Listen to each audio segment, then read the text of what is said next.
കൃഷ്ണ. എല്ലാവർക്കും മാധവത്തിലേക്ക് സ്വാഗതം. വൈശാഖ മാസവും ഇപ്പോൾ പുരുഷോത്തമ മാസവും നടക്കുകയാണ്. വൈശാഖ മാസം കഴിഞ്ഞു, ഇപ്പോൾ പുരുഷോത്തമ മാസമാണ്. ഈ 2 മാസങ്ങളിലായി നമ്മൾ ഭഗവാന്റെ കഥകളാണ് പറഞ്ഞുകൊണ്ടിരിക്കുന്നത്. ഭഗവാന്റെ തിരു അവതാരം മുതൽ അങ്ങനെ നമ്മൾ ഭഗവാന്റെ കൂടെ സഞ്ചരിച്ചുകൊണ്ട് ഇരിക്കുകയാണ്. രുക്മിണീ ദേവിയുടെയും കൃഷ്ണൻ്റെയും പുത്രൻ പ്രദ്യുമ്നൻ ഇപ്പോൾ തിരിച്ചു വന്നിരിക്കുകയാണ്. ഇനി എന്താണ് ഭഗവാന്റെ ജീവിതത്തിൽ സംഭവിക്കുന്നത് എന്നുള്ളതാണ് നമ്മൾ നോക്കുന്നത്. ശ്രദ്ധയോടുകൂടി ഭക്തിയോടുകൂടി ഭഗവാന്റെ ജീവിതത്തിലൂടെ സഞ്ചരിക്കുക. ഭഗവാന്റെ മറ്റൊരു പുത്രനാണ് സാംബൻ. സാംബൻ്റെ വിവാഹം നടക്കാൻ പോവുകയാണ്. അതിനു മുന്നോടിയായിട്ട് ചില സംഭവ വികാസങ്ങളൊക്കെ നടക്കുന്നുണ്ട്. അക്കാര്യമാണ് ഇന്ന് പറയുന്നത്. ദുര്യോധനൻ ഹസ്തിനപുരിയിൽ രാജാവായി വാഴുകയാണ്. യുധിഷ്ഠിരനും അർജുനനുമൊക്കെ ഇന്ദ്രപ്രസ്ഥത്തിലാണ്. അങ്ങനെ അവരെല്ലാവരും അങ്ങനെ വാഴുന്ന കാലത്ത് ദുര്യോധനൻ്റെ പുത്രിയായ ലക്ഷണ വിവാഹപ്രായത്തിൽ എത്തിച്ചേരുന്നു. അതിസുന്ദരിയായ ഒരു കന്യകയായിരുന്നു ദുര്യോധനൻ്റെ പുത്രിയായ ലക്ഷണ. യോഗ്യനായ ഒരു രാജകുമാരന് അവളെ വേളി കഴിച്ചു കൊടുക്കണമെന്ന് ദുര്യോധനൻ തീരുമാനിക്കുകയും അങ്ങനെ ഒരു സ്വയംവരം നടത്തുകയും ചെയ്യുന്നു. അങ്ങനെ എല്ലാവരെയും ദുര്യോധനൻ ആ സ്വയംവരത്തിന് ക്ഷണിക്കുകയാണ്. യാദവന്മാർ പാണ്ഡവരുടെ സുഹൃത്തുക്കളാണ് എന്നുള്ള ധാരണയിൽ ദ്വാരകയിൽ നിന്ന് ആരെയും ദുര്യോധനൻ ക്ഷണിച്ചതുമില്ല. അങ്ങനെ സ്വയംവര ദിവസം രാജാക്കന്മാരെല്ലാവരും ആ സ്വയംവര പന്തലിൽ അങ്ങനെ വന്ന് നിരന്ന് ഇരിക്കുകയാണ്. പഴയ കാലത്ത് സ്വയംവരമുണ്ട്. അതായത് പെൺകുട്ടികൾക്ക് വലിയ സ്വാതന്ത്ര്യമാണ് കൊടുത്തിരുന്നത്. പെൺകുട്ടിക്ക് അവൾക്കിഷ്ടമുള്ള വരനെ തിരഞ്ഞെടുക്കുവാനുള്ള സ്വാതന്ത്ര്യം അക്കാലത്ത് കൊടുത്തിരുന്നു. സ്ത്രീകൾക്ക് അത്രയും വലിയ പ്രാധാന്യമാണ് കൊടുത്തിരുന്നത്. ഇന്നത്തെ കാലഘട്ടത്തിൽ പോലും ഒരു പെൺകുട്ടിക്ക് അവളുടെ വരനെ കണ്ടെത്തുവാനുള്ള സ്വാതന്ത്ര്യം പല മാതാപിതാക്കളും കൊടുക്കുന്നില്ല. പക്ഷേ പഴയ കാലത്ത് അത് കൊടുത്തിരുന്നു എന്നുള്ള കാര്യം നമ്മൾ പ്രത്യേകമായിട്ട് ഓർക്കണം. അങ്ങനെ രാജാക്കന്മാരെല്ലാവരും പന്തലിൽ അങ്ങനെ നിരന്ന് ഇരിക്കുകയാണ്. കൃഷ്ണന് ജാംബവതിയിൽ ജനിച്ച പുത്രനാണ് സാംബൻ. അങ്ങനെ ദുര്യോധനൻ്റെ കൊട്ടാരത്തിൽ ഒരു സ്വയംവരം നടക്കുന്നുണ്ട് എന്ന് സാംബൻ അറിയുകയും ഒരു നേരം പോക്ക് എന്ന നിലയിൽ ഹസ്തിനപുരിയിലേക്ക് സാംബൻ എത്തുന്നു. ജാംബവതിയുടെ പുത്രനാണ്. അതായത് ജാംബവതിക്ക് ഒരു കുരങ്ങിൻ്റെ സ്വഭാവമുണ്ട്. അതായത് ചില ചാബല്യങ്ങളുണ്ട്. അതുകൊണ്ട് തന്നെ അവളുടെ പുത്രന് ചില വികൃതികളുമുണ്ട്. അല്പം വികൃതി കൂടുതലാണ്. അവൻ്റെ അതായത് ഈ സാംബൻ്റെ അപ്പുപ്പൻ ഒരു വാനരനാണല്ലോ. അപ്പം ആ ഒരു സ്വഭാവം കൊച്ചുമകനിലും ഉണ്ടാകാം. അങ്ങനെയാണ് ഇത്തരത്തിലുള്ള കാര്യങ്ങളൊക്കെ എപ്പോഴും കാണിക്കുന്നത്. ഈ യദുവംശത്തിൻ്റെ നാശത്തിന് കാരണക്കാരനായത് ആര് തന്നെയാണ്? ഈ സാംബനാണ് എന്നുള്ളതും നമ്മൾ മനസ്സിലാക്കേണ്ടിയിരിക്കുന്നു. അങ്ങനെ സ്വയംവരത്തിന് കന്യക മണ്ഡപത്തിൽ പ്രവേശിച്ച ഉടനെ വെറും കാണിയായി നിന്നിരുന്ന സാംബൻ വീണ്ടും വിചാരമൊന്നും കൂടാതെ മണ്ഡപത്തിൽ ചാടിക്കയറിയിട്ട് ലക്ഷണയുടെ കൈ അങ്ങ് പിടിച്ചു. എന്നിട്ട് കൈ പിടിച്ചിട്ട് കൊണ്ടുപോകാനായിട്ട് ഒരുങ്ങുന്നു. ആ സമയം അവിടെ ഇരുന്ന ചിലർ ദുര്യോധനനോട് പറയുകയാണ്, അല്ലയോ ദുര്യോധന, എന്തൊരു ധിക്കാരമാണ് വികൃതിയായ ആ യാദവ ചെറുക്കൻ കാണിച്ചത്. അവന് നമ്മുടെ കന്യകയെ കൊടുക്കുന്നത് വളരെ സൂക്ഷിച്ചു വേണം. ധാരാളം ശ്രേഷ്ഠന്മാരിവിടെ ഇരിക്കുന്നുണ്ട്. അവരെല്ലാം ധിക്കരിച്ചിട്ട് അവൻ ആ കന്യകയുടെ കരം ഗ്രഹിച്ചുകൊണ്ട് പോകാൻ തുടങ്ങുന്നത് അവൻ്റെ അഹങ്കാരമല്ലേ? വികൃതിയായ അവനെ വെറുതെ വിടാൻ പാടില്ല. ഉടനെ പിടിച്ച് കാരാഗൃഹത്തിൽ അടയ്ക്കണം. അത് തന്നെയാണ് ശിക്ഷ. അത് ചെയ്യണമെന്ന് ചിലർ വന്നിട്ട് ദുര്യോധനനോട് പറയുന്നു. അത് കേട്ടിട്ട് ദുര്യോധനൻ അങ്ങനെ തന്നെ ആകട്ടെ എന്ന് പറയുകയും ഉടൻ തന്നെ ഭടജനങ്ങളോട് കൃഷ്ണന്റെ പുത്രനായ സാമ്പനെ ബന്ധിക്കുവാൻ ആജ്ഞാപിക്കുകയും ചെയ്തു. സാമ്പൻ എല്ലാവരെയും തോൽപ്പിച്ചു എങ്കിലും കൗരവ സൈന്യത്തിലെ പ്രഗത്ഭരായ ഒട്ടനവധി യോദ്ധാക്കൾ ചേർന്നിട്ടുള്ള യുദ്ധത്തിൽ, അതായത് ഭീഷ്മരുണ്ട്, ദ്രോണരുണ്ട്, കർണനുണ്ട്, ശല്യരുണ്ട്, ശകുനിയുണ്ട്, അങ്ങനെ എല്ലാവരുമുണ്ട്. അങ്ങനെ എല്ലാവരും ചേർന്നിട്ടുള്ള ആ യുദ്ധത്തിൽ ഏകനായി പോരാടി സാമ്പൻ പരാജയപ്പെടുകയാണ്. ആ യുദ്ധത്തിൽ അവൻ ഒരുപാട് പടജനങ്ങളെ കൊന്നൊടുക്കുകയും ചെയ്തുവെങ്കിലും അവസാനം തോറ്റുപോയി. അങ്ങനെ എല്ലാവരും ചേർന്ന് ഈ സാമ്പനെ ബന്ധിച്ച് കാരാഗൃഹത്തിൽ അടയ്ക്കുകയും ചെയ്തു. സാമ്പനെ ബന്ധിച്ചിരിക്കുന്നു എന്നുള്ള വിവരം ദ്വാരകയിൽ അറിയുന്നു. ആരാണ് അറിയിച്ചത്? നാരദനാണ് അറിയിച്ചത്. ഇതറിഞ്ഞ ലോകരക്ഷകനായ കൃഷ്ണൻ വളരെയധികം ദേഷ്യപ്പെടുകയാണ് ചെയ്തത്. രോഷാകുലനായി തീർന്ന കൃഷ്ണൻ ചതുരംഗ സേനകളോടുകൂടി ഹസ്തിനപുരിയിലേക്ക് പുറപ്പെടുവാനായിട്ട് യദുവംശ രാജാവായ ഉഗ്രസേനനോട് അനുവാദം വാങ്ങുന്നു. ആ സമയം ബലരാമൻ അവിടെയുണ്ട്. അദ്ദേഹം വിചാരിക്കുകയാണ്, യുദ്ധം നടന്നാൽ ഹസ്തിനപുരം എന്ന നഗരം ഈ ഭൂമിയിൽ പിന്നെ കാണുകയില്ല. അത്രയ്ക്ക് വൈരാഗ്യമുണ്ട് കൃഷ്ണന്. യുദ്ധം ഒഴിവാക്കാനാണ് ശ്രമിക്കേണ്ടത്. പോരെങ്കിൽ ദുര്യോധനൻ എൻ്റെ ശിഷ്യനും കൂടിയാണ്.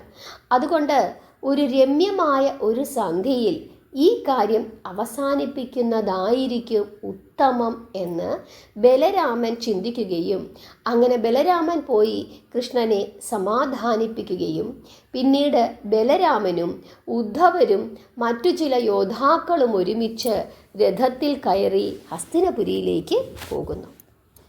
അങ്ങനെ പടിഞ്ഞാറേ ഗോപുരദ്വാരത്തിനു പുറത്തു നിന്നുകൊണ്ട് താൻ വന്നിരിക്കുന്നു എന്നുള്ള വിവരം ദുര്യോധനനോട് ചെന്ന് പറയുന്നതിനായിട്ട് ബലരാമൻ ഉദ്ധവരെ നിയോഗിക്കുന്നു.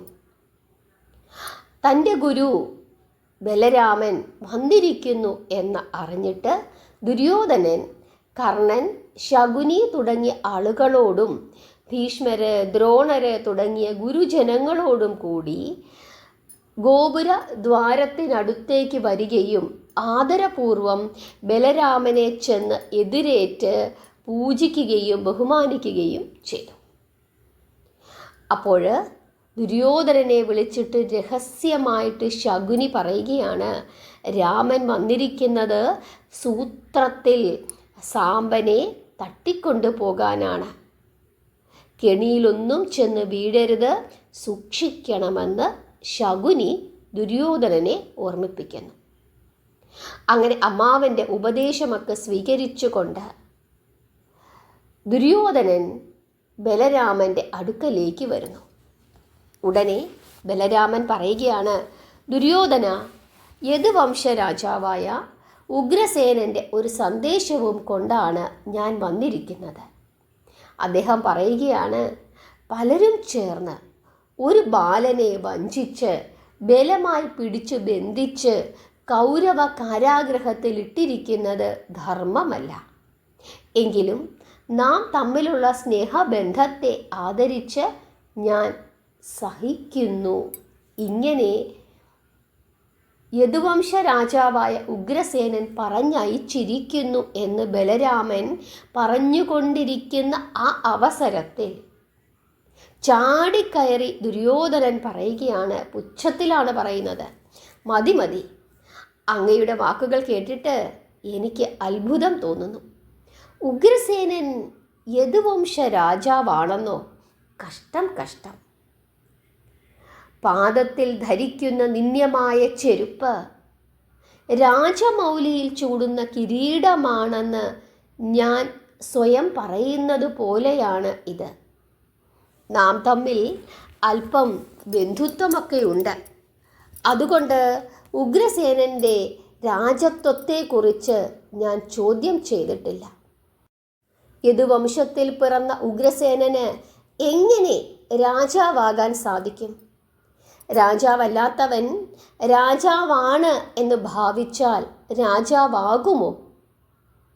അദ്ദേഹത്തിന് ആര് ഈ പദവി അനുവദിച്ചു കൊടുത്തു? ഞങ്ങളുടെ ദാക്ഷിണ്യം കൊണ്ട് യാദവന്മാർക്ക് രാജചിഹ്നങ്ങളായ കുടയും തഴയും ആലവട്ടവും വെഞ്ചാമരങ്ങളും എല്ലാം ലഭിച്ചു. ഇതെല്ലാം സ്വയം അറിഞ്ഞിരുന്നു കൊണ്ട് രാജേന്ദ്രനാണ് എന്ന് പറഞ്ഞ് ഞെളിഞ്ഞു വന്നാൽ അതൊക്കെ അടക്കി താഴെ വയ്പ്പിക്കാനും ഞങ്ങൾക്കറിയാം. രാജവംശജരാണ് അങ്ങനെ പറയുന്നതെങ്കിൽ അത് കേൾക്കാൻ രസമുണ്ട്. രാജാക്കന്മാരല്ലാത്തവർ ഇത്തരം ഡംഭു പറഞ്ഞാൽ അത് വകവെച്ചു തരാൻ ഒരു കുഞ്ഞു പോലും കാണുകയില്ല. നിങ്ങളുടെ സാമ്പനെ ഞാൻ കാരാഗ്രഹത്തിൽ പിടിച്ചു വെച്ചിട്ടുണ്ട്, പക്ഷേ വിട്ടുതരാൻ ഉദ്ദേശിക്കുന്നില്ല. അവൻ അത്രയും വലിയ ധിക്കാരമാണ് ഇവിടെ കാണിച്ചത്. അവനെ മോചിപ്പിക്കുവാൻ ഉഗ്രസേനൻ രാജാവാണ് എന്ന് ഭാവിച്ച് അഹങ്കാരത്തോടു കൂടി പടയുമായി ഇങ്ങോട്ട് വന്നാൽ നല്ല പാഠം പഠിച്ചേ തിരിച്ചു പോവുകയുള്ളൂ. ഭീഷ്മരും ദ്രോണരും കർണനും ശല്യരുമൊക്കെ ഇവിടെയുണ്ട്. അക്കാലത്തോളം ഉഗ്രസേനൻ ഇവിടെ വന്ന് ജയിച്ചു പോകുവാൻ പറ്റില്ല. ഇന്ദ്രപ്രസ്ഥത്തിലെ ധർമ്മപുത്രർ ഒരു പക്ഷേ നിങ്ങളെ പേടിക്കും. നിങ്ങളുടെ രാജത്വം വകവെച്ചു തരികയും ചെയ്യും യുധിഷ്ഠിരനും സഹോദരന്മാരും. പക്ഷേ ഞങ്ങളത് തരുമെന്ന് വിചാരിക്കണ്ട എന്ന് ബലരാമൻ്റെ മുഖത്തു നോക്കി ദുര്യോധനൻ പറയുകയാണ്. ബലരാമൻ്റെ മുഖം രക്തവർണമായി. ഹൃദയത്തിൽ കോപാഗ്നി ആളിക്കത്തി. അദ്ദേഹം വിചാരിക്കുകയാണ്, അഹങ്കാരം കൊണ്ട് മതോന്മത്തനായിരിക്കുന്ന ഇവൻ്റെ മുമ്പിൽ തത്വം ഉപദേശിച്ചാൽ വിലപ്പോവുകയില്ല. ഇവനോട് യുദ്ധം ചെയ്യാൻ പുറപ്പെട്ട കൃഷ്ണനെ പിന്തിരിപ്പിച്ചിട്ട് സമാധാനമുണ്ടാക്കാമെന്ന് പറഞ്ഞു വന്ന ഞാനിപ്പോൾ വിഡ്ഢിയായി തീർന്നിരിക്കുന്നു. ഇവനുമായി യുദ്ധം ചെയ്യാൻ പുറപ്പെട്ടാൽ അതും എനിക്കൊരു കുറവാണ്.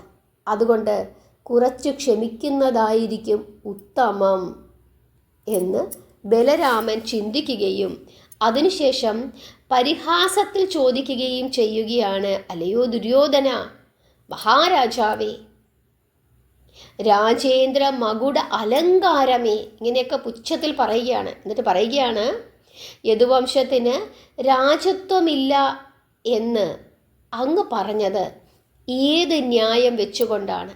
എന്തടിസ്ഥാനത്തിലാണ്? പൂർവിക പിതാവായ യയാതി പറഞ്ഞതാണോ അങ്ങയുടെ പ്രമാണം? മഹിഷ്മതി മന്നവ ശിഖാമണിയായിരുന്ന കാർത്തവീരാർജുനൻ യദുവംശജനല്ലായിരുന്നുവോ? വൃഷ്ണി ആരായിരുന്നു? അന്ധകൻ ആരായിരുന്നു? ആഹുകൻ ആരായിരുന്നു? ഇന്ദ്രലോകത്തു നിന്നും സുധർമ്മയും പാരിജാതവും വരുണനിൽ നിന്ന് ശ്വേതാശ്വങ്ങളും ലഭിച്ച ഉഗ്രസേനൻ രാജാവല്ല പോലും. ഈ ലോകത്തിൽ ഏറ്റവും ഉന്നതമായ സുധർമ്മ എന്ന ദേവസഭാതലം ലഭിച്ച വേറെ ഏതു രാജാവുണ്ട്? എന്നിട്ടും ഉഗ്രസേനൻ ചെരുപ്പാണ് എന്നല്ലേ നീ പറയുന്നത്? കൗരവരായ നിങ്ങൾ രത്നകിരീടം ചൂടുന്ന രാജാക്കന്മാരും. നിങ്ങളുടെ ഉത്ഭവം ഒന്നാലോചിച്ചു നോക്കൂ. അങ്ങനെ ആലോചിച്ചാൽ നിങ്ങൾക്ക് രാജത്വമുണ്ടോ? നിങ്ങൾ വെറും ഹീനജാതിക്കാരല്ലേ? നിന്റെ രാജ്യവും രാജധാനിയും എവിടെ കിടക്കുന്നു എന്ന് ഞാൻ കാണിച്ചു തരാം. ഇങ്ങനെ പരിഹാസത്തിൽ ബലരാമൻ ദുര്യോധനനോട് ചോദിക്കുന്നു. ക്ഷമ വെടിഞ്ഞ് ഉഗ്രകോപത്തോടുകൂടി ബലരാമൻ എഴുന്നേൽക്കുകയും തൻ്റെ കലപ്പ എന്ന ആയുധത്തിൻ്റെ അഗ്രം ഹസ്തിനപുരത്തിൽ ഊന്നിക്കൊളുത്തി അതിശക്തിയായി ഒന്ന് വലിക്കുകയും ചെയ്തു. അപ്പോഴത്തേക്ക് അത് ഒരു വശത്തേക്ക്, അതായത് ആ ഭൂമി മുഴുവനും, ഹസ്തിനപുരം എന്ന നഗരം ഒരു വശത്തേക്ക് ചരിഞ്ഞ് വീഴാനായിട്ട് പോകുന്നു. അതായത് അവിടെ ഒരു ഭൂമി കുലുക്കം ഉണ്ടാകുന്നു. അത് കണ്ട് ആ പുരവാസികൾ ആബാലവൃദ്ധം പരിഭ്രമിച്ച് കൂട്ടമായി നിലവിളിക്കുവാൻ തുടങ്ങി. സർവജനങ്ങളും ബലരാമൻ്റെ പാദപങ്കജങ്ങളിൽ വീണ് രക്ഷിക്കണമേ രക്ഷിക്കണമേ എന്ന് സങ്കടത്തോടു കൂടി അപേക്ഷിക്കുകയും അദ്ദേഹത്തെ സ്തുതിക്കുകയും ചെയ്തു. ഭീഷ്മർ ഓടി വരുന്നു. എന്നിട്ട് ബലരാമൻ്റെ തൃപ്പാദങ്ങളിൽ പ്രണമിക്കുന്നു. എന്നിട്ട് അഹങ്കാരികളുടെ അപരാധം കാരുണ്യപൂർവം ക്ഷമിച്ചു മാപ്പ് നൽകണമെന്ന് അഭ്യർത്ഥിക്കുകയും ചെയ്തു. രാമൻ ശാന്തനായി. പുരവും കലപ്പയും തമ്മിലുള്ള ബന്ധം വേർപെടുത്തി എങ്കിലും ഹസ്തിനപുരം ഗംഗയിലേക്ക് അല്പം ചരിഞ്ഞു നിൽക്കുന്ന നിൽപ്പിൽ തന്നെ തുടരുകയും ചെയ്തു. ഇപ്പോഴും അങ്ങനെയാണ്. ഒരൽപ്പം ചരിവ് ആ പ്രദേശത്തിനുണ്ട്. ഉടനെ ദുര്യോധനന് തൻ്റെ തെറ്റ് ബോധ്യപ്പെടുകയും ദുര്യോധനൻ തൻ്റെ സർവ്വ അപരാധങ്ങളും പുറത്തു തനിക്ക് മാപ്പ് നൽകണമെന്ന് അപേക്ഷിക്കുകയും ഗുരുനാഥൻ്റെ പാദങ്ങളിൽ വീണ് നമസ്കരിക്കുകയും ചെയ്തു. അതിനുശേഷം തൻ്റെ പുത്രിയായ ലക്ഷണയെയും സാമ്പനെയും ബലരാമൻ്റെ മുമ്പിലേക്ക് കൊണ്ടുവരുന്നു. സാമ്പനും ലക്ഷണയും ബലരാമനെ നമസ്കരിക്കുന്നു. അതിനുശേഷം 12,000 ആനകളെയും 10,000 കുതിരകളെയും 6,000 സ്വർണരഥങ്ങളും 8 ഭാരം സ്വർണവും രത്നവും എല്ലാം തന്നെ മകളോടുള്ള വാത്സല്യത്തിൻ്റെ പേരിൽ കന്യാധനമായി ദുര്യോധനൻ നൽകുകയും ചെയ്തു. ഇവയെല്ലാം സന്തോഷപൂർവം സ്വീകരിച്ച് ലക്ഷണയോടും സാമ്പനോടും കൂടി ബലരാമൻ ദ്വാരകയിലേക്ക് തിരിക്കുകയും ചെയ്തു. ഒരു വലിയ ഘോഷയാത്രയായി ദുര്യോധനനും പരിവാരങ്ങളും അവരെ അനുഗമിക്കുകയും ചെയ്തു. പിന്നീട് ലക്ഷണയുടെയും സാമ്പൻ്റെയും വിവാഹം ആഡംബരപൂർവം ദ്വാരകയിൽ വെച്ച് ആഘോഷിക്കപ്പെട്ടു. താൻ ദുര്യോധനനുമായി യുദ്ധം ചെയ്ത് അവനെ വധിച്ചാൽ ഭാവിയിൽ നടക്കേണ്ടതായ ഭാരതയുദ്ധം പിന്നെ നടക്കുകയില്ല. ആ യുദ്ധം നടക്കണം. അത് അനിവാര്യമാണ്. അനവധി ദുഷ്ടന്മാരുടെ വധത്തിനുള്ള ഒരു സമയമാണ് അത്. അതിൻ്റെ സൂത്രധാരത്വം വഹിക്കേണ്ടതും താനാണ്. ഇങ്ങനെയുള്ള ചിന്ത കൃഷ്ണനുണ്ട്. അതുകൊണ്ടാണ് ഭഗവാൻ ബലരാമൻ്റെ വാക്കുകളെ അനുസരിക്കുന്നു എന്ന് ഭാവിച്ച്, ജ്യേഷ്ഠൻ്റെ വാക്കുകളെ അനുസരിക്കുന്നു എന്ന് ഭാവിച്ച് ശാന്തത കൈവരിച്ചത്. ബലരാമനും ഈ കാര്യങ്ങളെക്കുറിച്ച് നല്ല നിശ്ചയമുണ്ട്. അതുകൊണ്ടാണ് ദുര്യോധനൻ വളരെ അഹങ്കാരത്തോടു കൂടി സംസാരിച്ചിട്ടും ബലരാമൻ ശാന്തത കൈവരിച്ച് രമ്യതയിൽ കാര്യങ്ങൾ ഒത്തുതീർക്കാൻ ശ്രമിച്ചത്. ഹരേ കൃഷ്ണ. ഇവിടെ എത്ര പേർക്കറിയാമായിരുന്നു കൃഷ്ണൻ്റെ പുത്രനായ സാമ്പനാണ് ദുര്യോധനൻ്റെ പുത്രിയായ ലക്ഷണയെ വിവാഹം കഴിച്ചത് എന്നുള്ളത്. അങ്ങനെയൊരു ബന്ധം ദുര്യോധനനും കൃഷ്ണനുമായി ഉണ്ടായിരുന്നു എന്നുള്ള കാര്യം എത്ര പേർക്കറിയാം? എത്ര പേർക്ക് അറിയാമായിരുന്നു എന്നുള്ള കാര്യം നിങ്ങളെല്ലാവരും കമൻ്റായിട്ട് രേഖപ്പെടുത്തണം. നാളെ ഭഗവാന്റെ ജീവിതത്തിലെ മറ്റൊരു അസുലഭ നിമിഷമാണ്. ആ നിമിഷത്തിനായിട്ട് എല്ലാവരും കാത്തിരിക്കണം. 1.5 മണിക്കൂർ സമയം ഭഗവാന്റെ ജീവിതത്തിലൂടെ സഞ്ചരിക്കുന്നതിനായി മാധവത്തിൻ്റെ കൂടെയിരുന്ന് കഥകൾ കേൾക്കണം. കൃഷ്ണനെ സ്നേഹിക്കുക, ഭഗവാനെ പ്രാർത്ഥിക്കുക, നാമം ജപിക്കുക. എല്ലാവരെയും ഭഗവാൻ അനുഗ്രഹിക്കട്ടെ. ഹരേ കൃഷ്ണ.